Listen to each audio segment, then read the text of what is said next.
BA part 1 honours economics first paper के अंतर्गत उपभोग उत्पादन चैप्टर से संबंधित पाठ का हमने अध्ययन किया है। अब हम वितरण के अंतर्गत अध्ययन करते हैं। वितरण से भी दो प्रश्न प्रायः पूछे जाते हैं। वितरण अर्थशास्त्र का एक प्रमुख विभाग है। वितरण के अंतर्गत उत्पादन साधन, भूमि, पूंजी, श्रम, साहस एवं संगठन के द्वारा जो भौतिक एवं अभौतिक वस्तुओं का उत्पादन होता है, उस एक निश्चित अवधि अर्थात 1 वर्ष के अंतर्गत उसकी समग्र आय को कुल राष्ट्रीय आय कहते हैं। और कुल राष्ट्रीय आय में से घिसावट में डिप्रिसिएशन कॉस्ट एवं अन्य खर्च को घटा देने के पश्चात जो शुद्ध आय बचती है उसे हम नेट नेशनल प्रोडक्ट कहते हैं, एनएनपी। तो इस प्रकार से इस एनएनपी का ही बंटवारा उत्पादन साधनों के बीच में किया जाता है। तो वितरण का अर्थ है बांटना। बांटना किस चीज़ का बांटना? तो राष्ट्रीय आय या राष्ट्रीय लाभांश या राष्ट्रीय आय को सामाजिक आय पद्धति भी कहते हैं। प्रोफेसर रिचर्ड ने सामाजिक लेखा पद्धति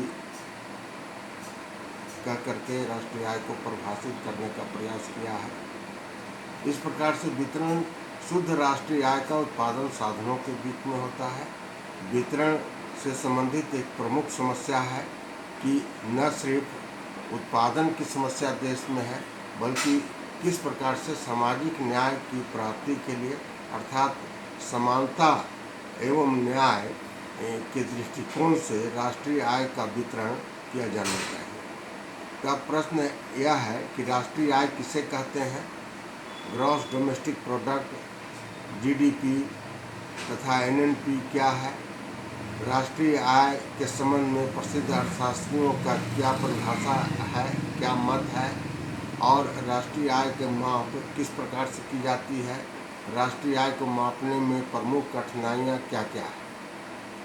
तो इस संबंध में छात्राओं ध्यान देंगे कि एक निश्चित अवधि अर्थात 1 वर्ष के अंतर्गत भौतिक वस्तुओं एवं अभौतिक सेवाओं तथा विदेशों से अर्जित आय को, विदेशी मुद्रा आय को हम कुल आय ग्रॉस डोमेस्टिक प्रोडक्ट कहते हैं। इस ग्रॉस डोमेस्टिक प्रोडक्ट में से मशीन, चल एवं अचल पूंजी का घिसावट व्यय, विभिन्न प्रकार के कर, बीमा शुल्क इत्यादि अन्य व्यय के मदों को घटा देने के पश्चात जो शुद्ध आय बचती है उसे हम शुद्ध राष्ट्रीय उत्पाद एनएनपी कहते हैं। यहाँ पर अर्थशास्त्रियों का मत है कि राष्ट्रीय आय का संबंध नेशनल डिविडेंड या नेशनल इनकम का संबंध जीडीपी से की अपेक्षा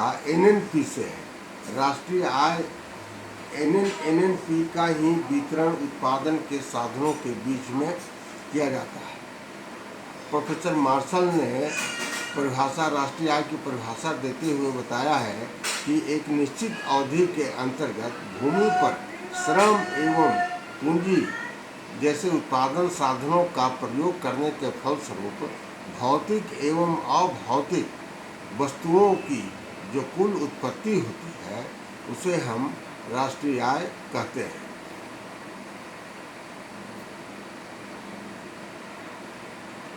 प्रोफेसर मार्शल के शब्दों में किसी देश का श्रम एवं पूंजी उसके प्राकृतिक साधनों पर अर्थात भूमि पर क्रियाशील होकर प्रतिवर्ष भौतिक एवं अभौतिक वस्तुओं का एक समूह उत्पादन करते हैं जिसमें सभी प्रकार की सेवाएं सम्मिलित रहती हैं।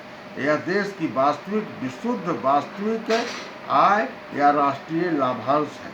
यहाँ पर मार्शल का यह मत है कि राष्ट्रीय आय का संबंध विशुद्ध राष्ट्रीय आय से है, अर्थात कुल राष्ट्रीय उत्पाद में से चल एवं अचल पूंजी की घिसावट व्यय, विभिन्न प्रकार के कर एवं बीमा शुल्क आदि के घटाने के पश्चात जो शुद्ध आय बचती है उसे हम राष्ट्रीय आय कहते हैं। इसे राष्ट्रीय आय को मापने के लिए उन्होंने उत्पादन गणना प्रणाली का ही प्रयोग किया। इसी प्रकार से दूसरी प्रमुख परिभाषा पीगू द्वारा है।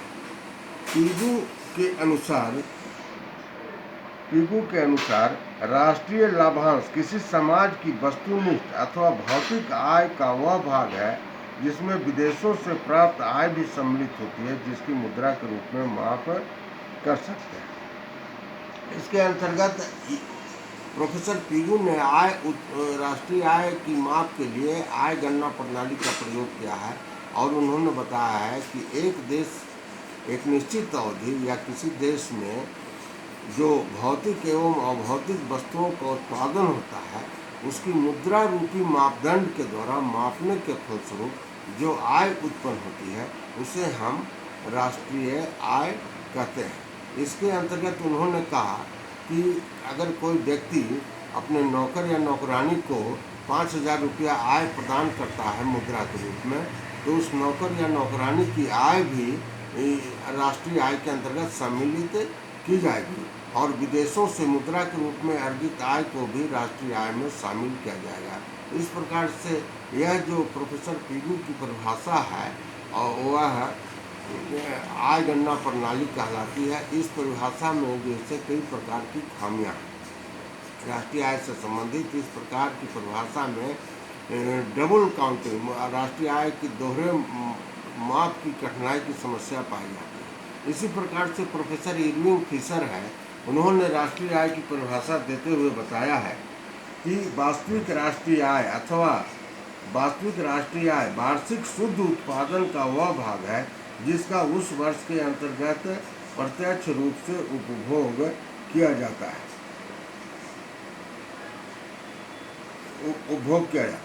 इस प्रकार से प्रोफेसर फिशर के अनुसार इन्होंने राष्ट्रीय आय के अंतर्गत उत्पादन एवं आय पर जोर न दे करके उपभोग व्यय पर जोर दिया है।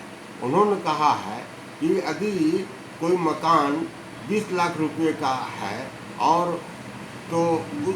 उसकी जैसे यहाँ क्षमता जैसे 100 वर्ष के लिए है, तो उसे 20 लाख रुपए की जो उत्पादन की आय है उसे सम्मिलित नहीं किया जाए, बल्कि यदि उस मकान से जैसे आय उत्पन्न होती है या उपभोग पर व्यय होता है, तो अगर मान लिया 20,000 रुपये के रूप में, तो मात्र 20,000 रुपये ही राष्ट्रीय आय के संदर्भ में शामिल की जाएगी। इस प्रकार उन्होंने उत्पादन की अपेक्षा उत्पादन का वह अंश जिसका कि उपभोग किया जाता है, जिसका कि हम उपयोग करते हैं, के अंतर्गत इन्होंने उपभोग पर ध्यान दिया है राष्ट्रीय आय की। इस प्रकार से राष्ट्रीय आय की परिभाषा के अंतर्गत विभिन्न अर्थशास्त्रियों द्वारा परिभाषा दी गई है। मार्शल द्वारा, पीगू द्वारा, प्रोफेसर फिशर द्वारा, VKRV राव के द्वारा, रिचर्ड सामाजिक लेखांकन पद्धति प्रोफेसर रिचर्ड द्वारा जैसे राष्ट्रीय आय की परिभाषा दी गई। रिचर्ड स्टोन, इस पद्धति रिचर्ड स्टोन के अनुसार देशवासियों के लेन देन का अध्ययन कर उन्हें कई वर्गों में विभाजित किया जाता है। सभी वर्गों के लेन देन संबंधी खातों की राशियों का जोड़ कर राष्ट्रीय आय गणना की जाती है। इस प्रकार से लेखा रखना आवश्यक। इस प्रकार हम देखते हैं कि राष्ट्रीय आय की परिभाषा विभिन्न प्रकार से दी गई। अब इसी परिभाषा के आधार पर यह स्पष्ट होता है कि राष्ट्रीय आय की धारणा का संबंध ग्रॉस डोमेस्टिक प्रोडक्ट से नहीं होकर के शुद्ध राष्ट्रीय आय से है, शुद्ध राष्ट्रीय आय से होता है और इसी के आधार पर राष्ट्रीय आय की माप की जाती है। प्रोफेसर मार्शल ने उत्पादन गणना प्रणाली का प्रयोग राष्ट्रीय आय की माप के लिए किया है। प्रोफेसर पीगू ने आर्थिक कल्याण के आधार पर आय गणना प्रणाली का प्रयोग किया है, जिसे मुद्रा रूपी मापदंड के द्वारा मापा जा सकता है। और प्रोफेसर फिशर ने उपभोग गणना प्रणाली का उपयोग किया है। कि जिस उत्पादन का वह भाग जिसका उपभोग किया जाता है उसे हम राष्ट्रीय आय में शामिल करें। इस प्रकार से जैसे डॉक्टर VK राव द्वारा उत्पादन गणना प्रणाली एवं आय गणना प्रणाली के सम्मिलित प्रयोग किया गया है। प्रोफेसर रिचर्ड स्टोन ने बही खाता प्रणाली के आधार पर राष्ट्रीय आय की माप किया है। इस प्रकार से विभिन्न अर्थशास्त्रियों द्वारा राष्ट्रीय आय के मापने का प्रयास किया गया है। इसके अंतर्गत सरल विधि जो है वह प्रोफेसर मार्शल द्वारा जो प्रतिपादित उत्पादन गणना प्रणाली है वही सबसे सरल है। इसके अंतर्गत भौतिक एवं अभौतिक वस्तुओं से के सम्मिलित योग को, जिसमें से घिसावट व्यय एवं अन्य व्यय को घटा देने के बाद जो शुद्ध राष्ट्रीय आय बनती है उसे हम राष्ट्रीय आय कहते हैं। और इस प्रकार से राष्ट्रीय आय के मापने में कई कठिनाइयाँ भी पाई जाती है, जैसे दोहरे पॉलिसी ऑफ डबल काउंटिंग, दोहरा। जैसे एक व्यक्ति की जैसे आय अगर 1 लाख रुपये है और नौकर के जैसे 5,000 रुपया हुआ जैसे व्यय करता है, और दोनों को यदि हम जोड़ देते हैं तो यह डबल काउंटिंग मेथड का दोष माना जाएगा। इसी प्रकार से राष्ट्रीय आय की गणना करने समय में डाटा संबंधी समस्या उत्पन्न होती है। विभिन्न प्रकार का जैसे यहाँ व्यय जैसे यहाँ होता है, दोहरा गणना प्रणाली का दोष होता है। इस प्रकार से राष्ट्रीय आय के माप में कई कठिनाई, लेकिन यहाँ पर यह महत्वपूर्ण है कि राष्ट्रीय आय ही सामाजिक आय कहलाती है। राष्ट्रीय आय के आधार पर ही किसी देश के आर्थिक विकास एवं आर्थिक उन्नति, economic growth, economic progress, economic development की माप की जाती है। और इस प्रकार से राष्ट्रीय आय की जो धारणा है वह अर्थशास्त्रीय वितरण से संबंधित एक सर्वाधिक महत्वपूर्ण धारणा है। राष्ट्रीय आय किसे कहते हैं, ग्रॉस डोमेस्टिक प्रोडक्ट एवं NNP क्या है, क्या GDP को राष्ट्रीय आय कहा जा सकता है, और राष्ट्रीय आय के माप लेने के लिए प्रमुख विधियां प्रतिपादित कौन कौन सी हैं, राष्ट्रीय आय के माप में प्रमुख कठिनाइयाँ कौन कौन सी हैं, इससे संबंधित प्रश्न मगध विश्वविद्यालय द्वारा BA पार्ट 1 ऑनर्स के विद्यार्थियों के लिए प्राय जैसे पूछा जाता है। यह बहुत ही उपयोगी विषय वस्तु है।